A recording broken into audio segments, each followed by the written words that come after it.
Oi, gente! Nesse fim de semana tem Festival de Culinária Senegalesa.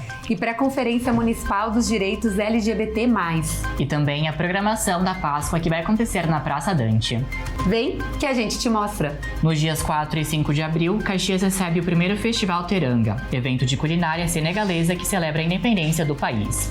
Além de culinária, muita cultura e tradição com apresentações artísticas do país africano. O evento é no restaurante localizado na Marquês do Herval.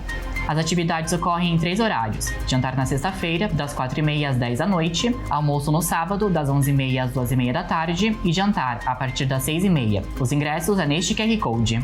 No sábado tem a segunda pré-conferência municipal dos direitos LGBT+, da Serra Gaúcha. E o tema deste ano é a diversidade de gênero para a conquista da democracia. Confere aí. A pré-conferência municipal elege um delegado para representar a região na Conferência Estadual LGBT+.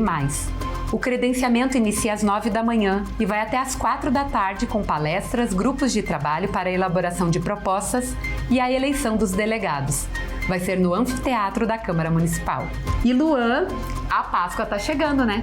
É, Carol. E tem programação especial de novo na Praça Dante, com decoração e a chegada do coelhinho. Vem que a gente te conta. A abertura é nessa sexta, dia 4, às 6h30 da tarde, com a chegada do coelho.